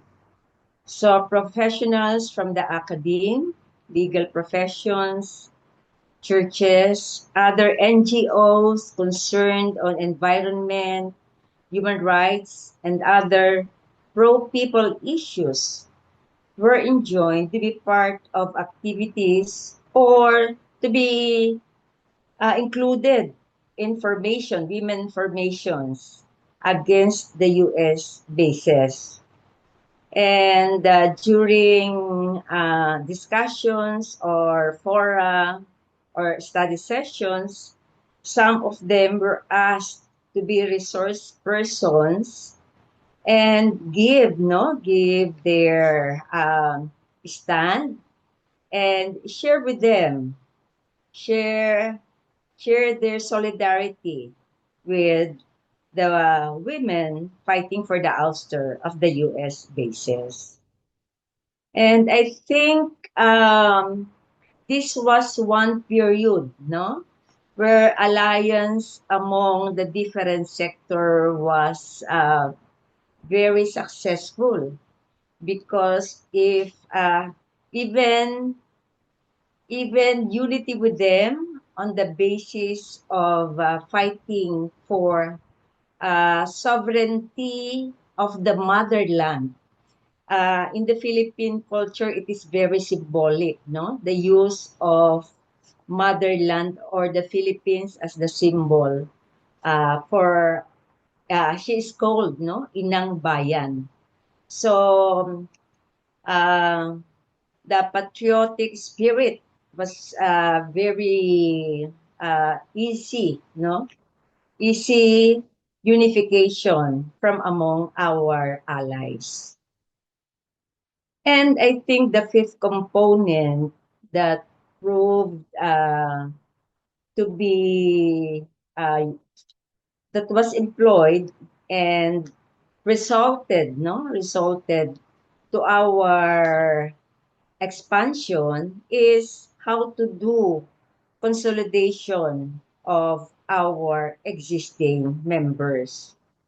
And chapters of Gabriela from the different sectors, so from the peasant, from the workers, from the youth sectors, from the professionals, in the different areas, actively participated in the campaign. And this was their participation became one of the major pushes for them, no, to be more for the organization to be more dynamic and active.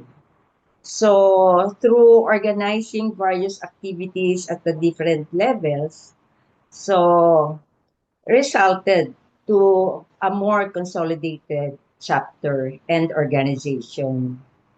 And of course, recruitment of new members, no, is a must because we really would like to expand our organization and increase the number of women who can be part of a militant movement, no, in our country. So, I would like to end my talk that, of course, what I shared was the practical experience we had, no, in ousting the U.S. bases in 1992. But post 1992, we know that the fight is not over yet. So just to share with you that we were there during the historic Senate's final voting. There was a big rally, no, in September 16, 1992, in front of the Senate, where the announcement was made, no, by the Senate that there's not going a new agreement for the extension of the U.S. bases. And for us, it was indeed one tactical victory. Of course, we were one with the people having the high spirit of victory during that time. But what is the reality? The fact there is the continuing saga of U.S. imperialist military program in the Philippines. And I appreciate Donna's initial political situation input because a lot already have been mentioned. The unequal treaties agreement still exist. There is a call to a continued struggle against and a call to resistance to any imperialist military program. So, what do we say? Challenge accepted. Women will continue to be part of the people's movement versus U.S. military bases, not only in the Philippines, but in other parts of the world. So, I'm one with you in calling for imperialismo, ibagsak, makibaka, huwag matakot. Abante, babae, palaban, militante. Move forward and fight, militant women. Thank you very much. Thank you so much, Annie and Emmy, and thank you so much to all of our speakers, Anna, Shariana, Keiko, for your very informative and inspiring sharings of U.S. Bases in your regions, in your countries, and how people and especially women are fighting back. So we're definitely very inspired and very thankful for all of you in bringing your wisdom, your knowledge, your experience, and your bravery. We are a bit over time, so thank you for those of you who have stayed until now. We're almost at the end. We just have a few closing words. I'll go ahead and we're going to make some adjustments to our question and answer session to cut back on time. I'll go ahead and have Sheila share the question to just a few of our speakers since there were some already great calls to action shared during the sharings. But Sheila, if you can go ahead and ask the question to our speakers. Yes, thank you, Donna, and also thank you to all our speakers for your sharings and important lessons. So we can keep up the fight to remove U.S. bases everywhere. So our questions for all speakers is, what are the one or two major calls to actions that we can do to support your cause? So maybe Anna, Shariana, Keiko, and if there's an additional coming from Tita Emmy. Yeah, I can start. Thank you so much for the question. I think I'm already seeing the connections that people are making in the chat, which is one way that we can really build this international fight against US military bases and build a militant anti imperialist women's movement. For Resist, we do have a petition that folks can sign to show support and pressure the University of Washington to cut ties with Boeing and cut ties with war profiteering. Would encourage folks to also look into war profiteers in their own regions and understand more deeply the relationship there between US militarization and war profiteering. And our other call to action would be for individuals and organizations to sign on to the Resist US led war movement manifesto in order to build an anti imperialist, anti war movement that fights for just peace around the globe. And I believe those links are dropped in the chat for folks to take back and share with their organizations and their networks. Thank you. Thank you, Anna. How about, can we hear from Shariana? Is there any major call? Esta la voy a decir en español, y que me apoyen las personas que están haciendo la interpretación. Creo que el llamado a la acción principalmente en estos momentos es a situarnos. No importa en qué lugar del mundo nos encontremos, hay un vínculo, ténganlo por seguro, que hay un vínculo directo en cada rincón donde estamos con el imperialismo de los Estados Unidos. Este fenómeno de asedio y control y dominación no respeta ningún tipo de fronteras. Y si bien este capitalismo quiere acaparar todo el globo, todos los recursos, todo, ¿verdad? Subordinar a toda la humanidad para este modelo económico y político, la resistencia a él tiene que ser de igual magnitud. Tiene que ser un movimiento internacionalista, tiene que ser un movimiento que nos ubique. No hay que trasladarnos a otro lugar para dar la lucha en otro lugar. En estos momentos, apoyar a nuestra hermana Venezuela es estar en Puerto Rico, resistir la reocupación y remilitarización de Puerto Rico. Así que así es como nosotras estamos en solidaridad con el pueblo venezolano. Lo mismo en el caso de Cuba, lo mismo en el caso de Palestina. Así que ese es el llamado a la acción, ¿verdad?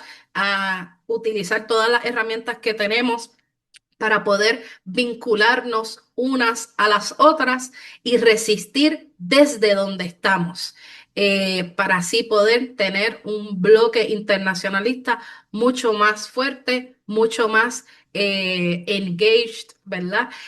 Uno con el otro y en eso. En nuestro caso, las personas que están en Puerto Rico, y si hay alguna persona, ¿verdad?, que está en el webinar, que es residente de Puerto Rico o que está en Puerto Rico en estos momentos, se está llevando a cabo una serie de visitas a las distintas bases militares. Precisamente la semana que viene se va a estar, las compañeras de Madres contra la Guerra están convocando para ir a la base militar en Aguadilla. Así que esto es parte de la resistencia, ¿verdad? No tan solo ir a protestar y resistir las bases que han sido reactivadas, sino también ver posiblemente las próximas. Gracias. Okay, thank you, Shariana. How about Keiko? Any last word before we end, or is there any call to actions that we can support in the international? Oh, um, I learned that, the issue we have is not the only ours, but also the same issues each, country that participated in this webinar has. And sharing the information, understanding each other's situation is the first step, I think. And to understand, what can I say? General situation, what is going on in the world. So, first of all, sharing the information to understand the situation in East Asia. And also we can learn from each other's activity to, improve our own activities. And so it was a kind of, luck for me to get to know this, organization. And the phrase, resisting the U.S. military. I love this phrase. And I like to continue to learn from you people. Yes. Thank you, Keiko. Miss Amy, do you have Yeah. any additional message First, or First, I would like to say that I think the formation of the International Women's Alliance is already a given advantage, no, for the members to um, do some continue doing its program, especially on exchanges through webinars, study sessions, like what we did just now, and in the respective organizations to invite more participants. I mean, expand our audience, especially those who have been with us for the past campaigns. I think the concrete call to action, like signing the petition, uh, to be participated in by IWA members and inviting other women's groups and individuals can be a concrete work that we can do. To be more specific, in the Philippines now, I would just like to share that the issue of military intervention in our country, not only by the US, of course, no, China as one of the imperialist countries also. Uh, the the local the local puppets now who are exposed to be perpetrators of corruption, I think can be also highlighted in our discussions because this is a very good example also of how money or budget that should be for the people uh, are spent, no, by these individuals uh, by their own whims, no? And who are these people? Who are these people? These are the same people that hold, no, the that are part of our government. And I think corruption by the committed by these people should really be exposed. And this the same government that also heighten their fascist attacks on activists. There is still a continued campaign by the government to red tag activists and branding progressive organizations that articulate their stand, especially on the issue of the presence of U.S. military bases.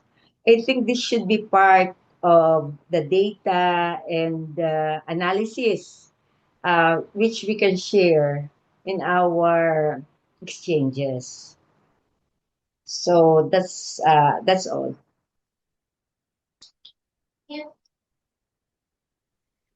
Yes, once Mhm. again, thank you so much to all our panel of speakers and to everyone. Let's continue to arouse, mobilize, and organize women all over the world to fight U.S. imperialism. Long live international solidarity. We are now nearing the end of our program, and I will pass it back to Donna.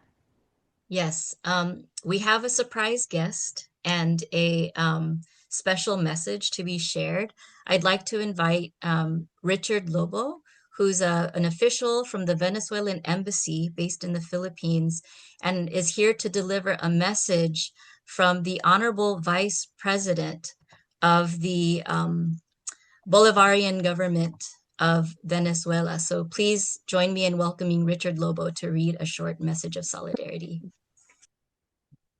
I thank you very much, comrade. First of all, I'd like to congratulate you with this extraordinary meeting that we have had, this webinar, with the strength of women and women movement in this solidarity against the U.S. military bases all around the world. And I would like to share a message from my vice president, the vice president of the Bolivarian Republic of Venezuela, on this issue. It reads as follows. The vice president expressed her firm rejection of the United States military deployment in the Caribbean under the pretext of combating drug trafficking. This deployment constitutes, for one, a violation of the Treaty of Tlatelolco, a pillar of the denuclearization and regional security. Two, a violation of the proclamation of Latin America and the Caribbean as a zone of peace adopted in 2014. Three, an affront of the fundamental principle of international law. Reports from the United Nations have confirmed that neither Venezuela nor the Caribbean are drug transit areas, which dismantles the narrative used by Washington to attempt to legitimize its armed intervention and militarize the region, threatening peace. Venezuelan Vice President Delsy Rodriguez has asked 7 international organizations to express their condemnation on the action that U.S. forces have carried out in Venezuela's exclusive economic zone. Venezuela Executive Vice President identified the United States as the worst center for laundering drug trafficking, believing that it would be much easier for Washington to combat this problem internally than to deploy ships to attack that South American country, which she described as a territory free of illicit crops. It stated that there is a lot of hypocrisy, a lot of double standards, a lot of political and geopolitical manipulation on this issue to attack, to intervene, to aim for a regime change, calling the deployment of U.S. military forces in the Caribbean waters near Venezuela as madness and a dangerous spectacle. Following the assault by a U.S. Navy ship on a fishing vessel while it was sailing in Venezuela closed economic zone, Vice President Delsy Rodriguez also demanded an end to military harassment and intimidation of Venezuelan fishermen. The Vice President of Venezuela warns about the 7 U.S. military bases in Venezuela's neighboring country, Colombia, as well as the United States' intention to establish a military base in Trinidad, just 11 kilometers from Venezuela's northeastern border. considering the use of the U.S. military base in Puerto Rico, which threatens the security of the Caribbean and South America, she calls on progressive forces, independent governments, and anti-imperialist movement to speak out and denounce the continued military presence throughout the world, both through its military bases and military exercise at sea, which must be free from all hegemonic intimidation. This is the statement that Vice President Delsy Rodriguez made on occasion of this meeting here of denouncing U.S. military bases. And of course, this is the main intention that all progressive forces, including women, including the grassroots movement, to speak out and to denounce everything that it's happening all over the world, not only in Latin America, not only in the Caribbean, but also in Southeast Asia, in South Asia, and everywhere. Thank you very much, comrades. Thank you so much, Richard Lobo, and please extend our deep, deep gratitude to the Vice President for her message of solidarity. I think she eloquently summarizes exactly what we need to do and why webinars like this are so important to really bridge together anti-imperialist movements, peace movements, anti-imperialist governments that are really standing up, right, against U.S. imperialist forces all around the world. So thank you so much, everyone, again. That concludes our program.